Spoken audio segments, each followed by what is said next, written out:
monde, j'espère que vous allez bien. On se retrouve aujourd'hui pour une vidéo à thème. Alors, ça va être une vidéo à thème qui va comprendre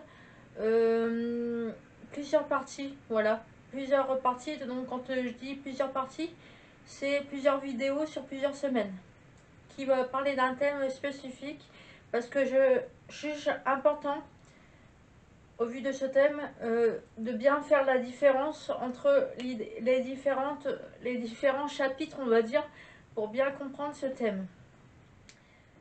Le thème qu'on va aborder, ça va être le profil du pervers narcissique et comprendre comment le reconnaître et comment faire pour se débarrasser d'un pervers narcissique, pour échapper de ses griffes, parce que j'en ai rencontré un, voilà. Et donc, en fait, ça peut avoir vraiment des répercussions incroyables sur le comportement. Quand une personne rencontre un pervers narcissique, vous imaginez pas à quel point il peut vous retourner le cerveau. Alors, je vous dis ça parce que je l'ai vécu. Hein, je ne me permettrai pas de parler d'une situation que je n'ai pas vécue et que je ne connais pas. Voilà. C'est pour ça que j'ai décidé de prendre le temps de bien discuter avec vous du profil du pervers narcissique. Voir ensemble qu'est-ce que c'est un pervers narcissique déjà de 1 pour la première partie de cette vidéo. Et ensuite, on va voir comment le reconnaître. Voilà, tout simplement. Comme ça, vous saurez déjà. Et je pense que c'est vraiment important de faire plusieurs vidéos pour ce thème-là parce que je pense vraiment que ça va permettre à différentes personnes d'ouvrir les yeux. Potentiellement, si vous avez peut-être des pervers narcissiques dans votre entourage, si vous êtes en couple avec ou pas, si vous êtes amis, parce qu'un pervers narcissique, on peut en trouver partout. J'ai été sur Google et on va discuter. J'ai trouvé la définition du pervers narcissique et on va voir ensemble. Donc là, on va surtout parler du profil du pervers narcissique en couple. Qu'est-ce que c'est? Parce qu'apparemment, il y a plusieurs profils de pervers narcissiques. Il y a au travail, dans les relations en général, en famille, etc., etc. Et là, on va parler du profil du pervers narcissique en couple. Narcissique.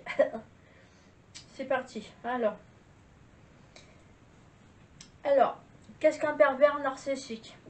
Le pervers narcissique, son but principal, c'est vraiment d'isoler son ou sa compagne de ses proches pour l'avoir à lui tout seul. Sa victime n'appartient qu'à lui, la vide de ses émotions pour se nourrir lui-même. Il prône la jalousie pour faire culpabiliser sa victime afin de la gaslight, donc lui faire un lavage de cerveau, concrètement. Voilà. Et la faire douter de ses propres actions. Donc ça peut être ses propres actions. Un pervers narcissique, ça va vous couper du monde, en gros. Moi je l'ai vécu comme ça. Au début c'est tout beau, tout rose, tout gentil, adorable avec toi. Ça va t'accueillir dans ses bras afin de mieux te laver le cerveau après. Comment il va procéder? Déjà, si tu fais, par exemple, admettons, une activité sportive, il va chercher à t'éloigner du club de sport que tu fréquentes, surtout si cette personne voit que tu es bien intégré dans le club de sport. Il va essayer de t'éloigner des membres du groupe de sport.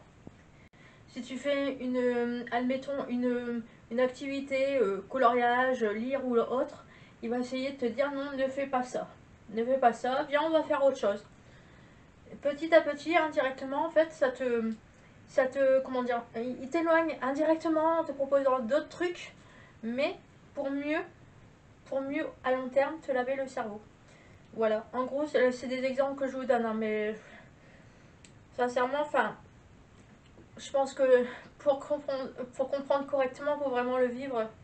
Et encore, quand vous le vivez, moi je vous le dis pour l'avoir vécu, sur le coup, vous captez rien en fait. Vous captez rien, vous faites ouais, oui, oui. Je pense que vous l'avez capté sur, sur la vidéo, il m'a embarqué dans une secte. Je pense que vous avez capté que, en effet, bah, oh oui, ça peut être pas mal de faire ça, en effet, ouais, pourquoi pas. Je m'en suis rendu compte tout à l'heure parce que j'ai regardé ma vidéo, il m'a embarqué dans une secte et on voit clairement que je m'étais fait embarquer par un pervers narcissique et que moi je voyais rien en fait, clairement. Donc dans les relations de couple, le PN, le pervers narcissique, est à la fois violent psychologiquement, mais il peut aussi l'être physiquement. Alors moi, je vais pas dire que j'étais ça. Peut-être vers la fin, potentiellement, il a eu des gestes un peu violents, mais c'est à ce moment-là que je me suis dit, il faut que je parte. Parce que c'était plus possible que je coupe les ponts avec cette personne. Mais c'est vrai que psychologiquement, ouais, le profil du pervers, moi je sais que personnellement, j'ai été vraiment lavé du cerveau. Très violemment, hein. Vraiment, je suis sortie de cette relation non seulement par rapport au fait de le pourquoi, enfin le pourquoi, en fait je pense qu'il avait capté que j'avais capté que c'était un pervers narcissique indirectement, parce que moi avant ces 2 dernières semaines je ne connaissais pas le profil du pervers narcissique, je ne savais pas, je ne savais pas que son comportement avait un nom. Du coup, donc il peut s'avérer très violent physiquement et psychologiquement, donc surtout psychologiquement. Je pense que c'est les meilleures méthodes du pervers narcissique, parce que le pervers narcissique, en général, il a une tête de gentil et un comportement de gentil et fait semblant de bien faire. Pour mieux vous laver le cerveau. Voilà. Donc je pense, c'est mon ressenti, hein, je pense que c'est plus violent psychologiquement que physiquement. Et c'est... En dehors du couple, le PN est l'homme ou la femme parfaite, irréprochable en société. Et voilà, c'est exactement, c'est exactement ce que je viens de vous dire. Le PN est irréprochable, il fait genre de rien, je suis parfait devant tout le monde. Alors qu'en fait, eh ben, ça va pas du tout en fait, voilà. Donc, les différentes formes de pervers narcissiques. Alors, au niveau des pervers narcissiques, on peut en trouver 3. Et donc, il y a les 3 principaux.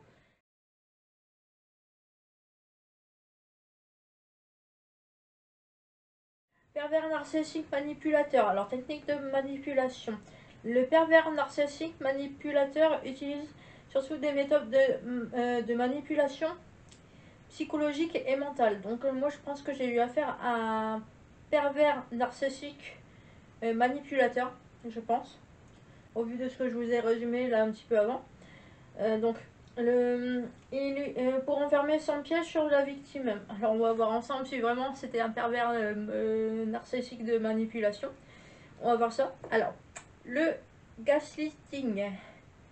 Donc, gaslighting, alors je suis pas sûre, vous me direz si j'ai tort ou non. Le gaslighting, pour moi, c'est le zapping en fait. Il va zapper, un coup il va pas donner de nouvelles, un coup il va revenir. Un coup, vous voyez la girouette en fait. Un coup il est là, un coup il est pas là. Un coup, oh non, j'ai pas envie de sortir. Un coup, oh tu viens ma chérie, on va passer des super moments ensemble. Tu viens me voir, nanani, nanana. Tu vois.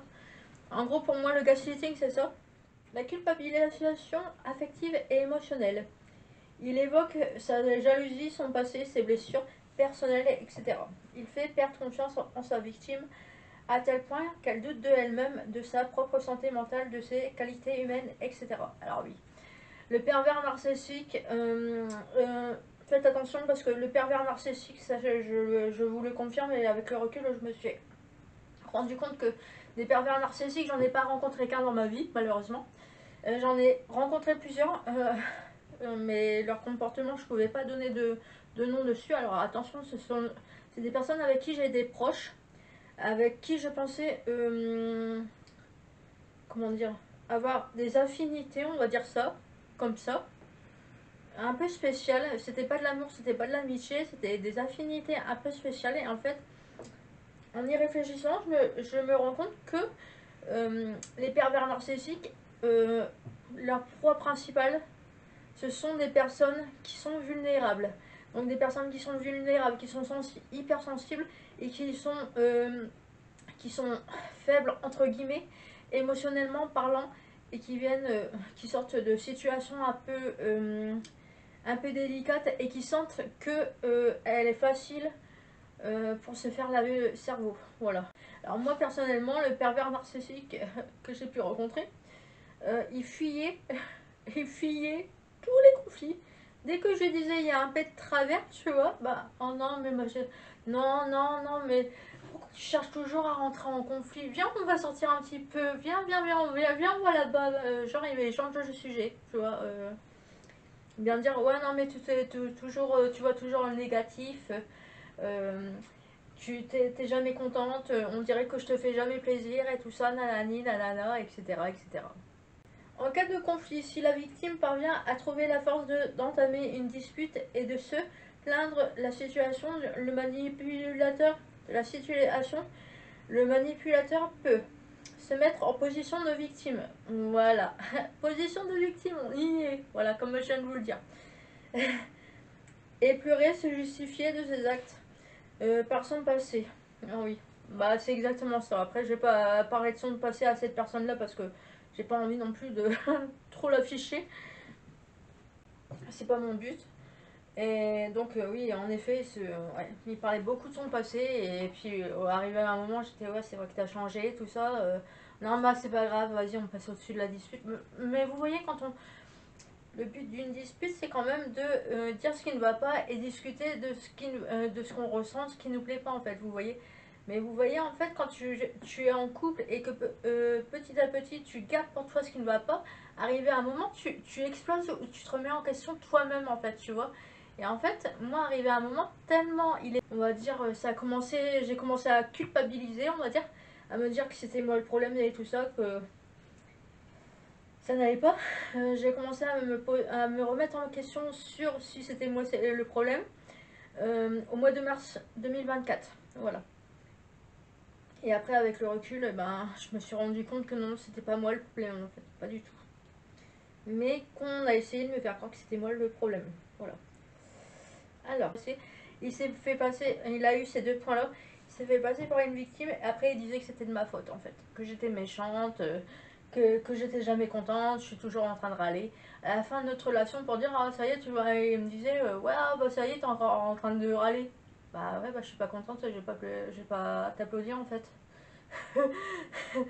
Je lui avais répondu ça. Il était pas content. Alors le pervers narcissique, c'est un grand séducteur. Attirance irrésistible. Alors, un pervers narcissique, en général, c'est vrai qu'ils ont, même si, enfin, on va dire, c'est pas physique en fait, vous voyez, c'est plutôt le charisme. Vous voyez, les pervers narcissiques, j'ai remarqué en effet que j'en ai rencontré quelques-uns dans ma vie, et c'est vrai que c'est des hommes qui avaient quand même le charisme et la prestance qui attire l'œil et qui peut potentiellement séduire. Voilà. Enfin, me séduire. Enfin, à mon avis, je suis pas la seule. En général, les pervers narcissiques, ils ont une bonne liste de gonzesses dans leur, dans leur, sur leur liste. En général, voilà. Et on voit que c'est les profils sensibles et tout ça. Voilà.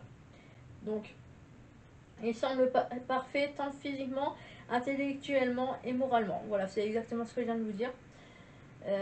Il a une attirance irrésistible à tel point que personne ne pourrait refuser ses avances.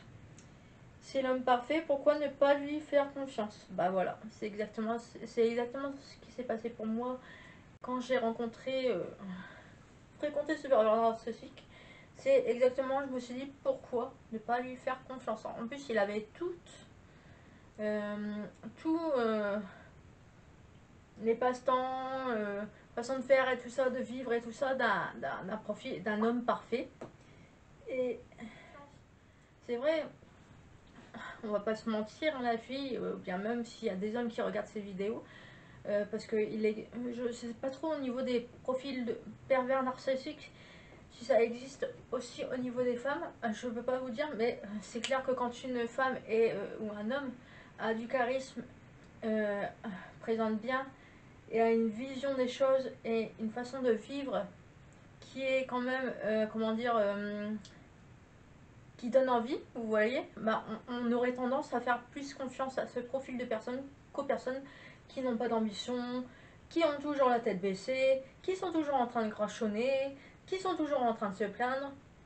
À choisir entre ces deux types de profils de personnes, celui qui a une prestance et l'autre qui n'en a pas, bah, on se laisse plus séduire par la personne qui a une prestance et on donne plus facilement la confiance à la personne qui a de la prestance et qui a une certaine façon de parler correcte. Voilà. Alors, je pense qu'on stratégie de séduction et d'abandon. Le pervers narcissique, séducteur et lui aussi manipulateur. Il joue le chaud, le froid dans sa relation. Il séduit, puis disparaît, devient odieux, puis se remet à séduire. Puis laisse la victime dans le silence, etc. etc. Si ça ne me plaît pas, j'aurais tendance à disparaître aussi. Vous savez, donc ça, je m'en suis pas forcément rendu compte dans mes relations avec des pervers narcissiques, parce que quand des choses commençaient à me sembler bizarres ou que des choses ne me plaisaient pas, j'avais tendance aussi à revenir comment dire, à m'éloigner, vous voyez, prendre de la distance. Le cercle vicieux fait rentrer la victime dans une remise en question et dans une détresse émotionnelle et affective. Alors moi, je vous dis sincèrement, c'est ce qui s'est passé pour moi. Vous l'avez vu dans la story time, hein, c'était avec un pervers narcissique qui m'a emmené dans la secte, la totale. Et en fait, j'ai eu une grande remise en question. Et encore, il y a quelques semaines en arrière, avant que je ne puisse mettre un nom sur ce profil de personne, je me remettais énormément en question. C'est quand j'ai vu sur TikTok que ce profil de personne existait partout dans le monde, que ça avait un nom, que je n'étais pas là. Voilà.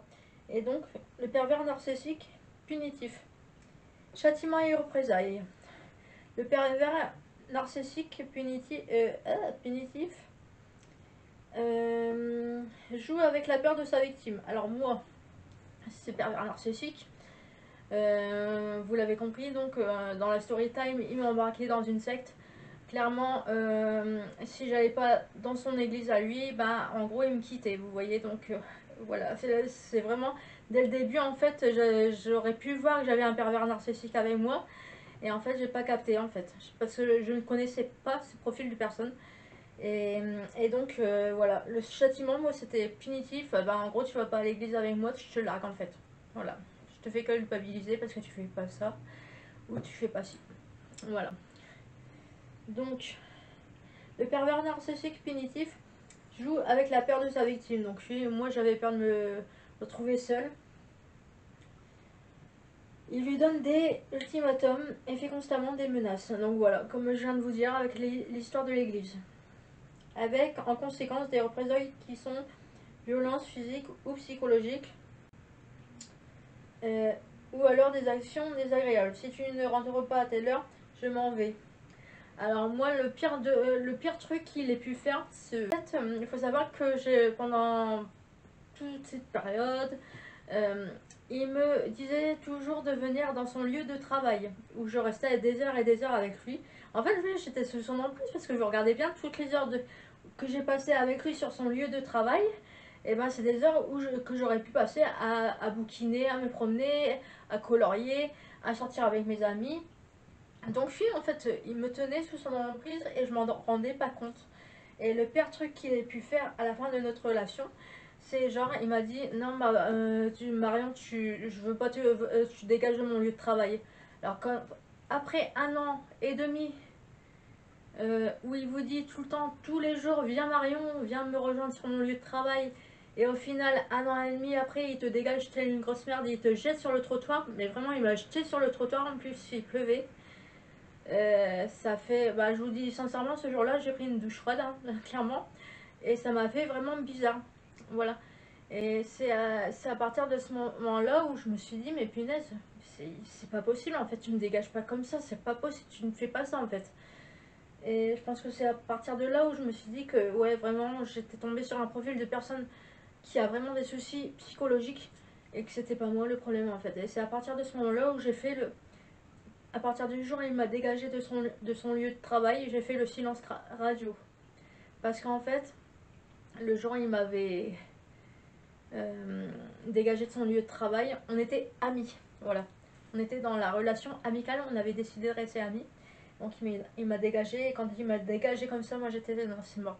Je peux pas, je peux plus. Je me suis dit, si je reste en contact avec lui, je vais perdre la boule mentalement, il y a un problème, je ne sais pas c'est quoi, mais je ne peux pas en fait.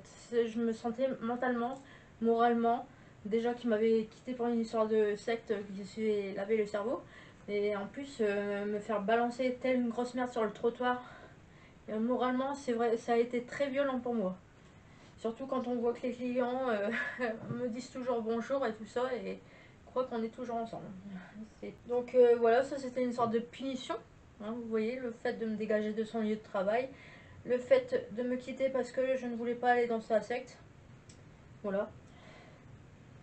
Et après, je pourrais vous donner d'autres exemples. Hein, quand j'y réfléchis, il y a énormément d'exemples que je pourrais vous donner, mais ça rentre vraiment dans des détails un peu trop personnels, on va dire. Donc j'ai pas trop envie non plus de déballer tout, enfin me priver de choses, etc. Ne pas me faire plaisir, voilà, si je peux vous dire ça comme ça, on va dire, vous voyez. Et je parle pas que des cadeaux, hein, non, d'accord, qu'on soit clair, hein, je suis pas une profiteuse d'argent. Mais quand je dis ne pas me faire plaisir, ben, je compte plusieurs,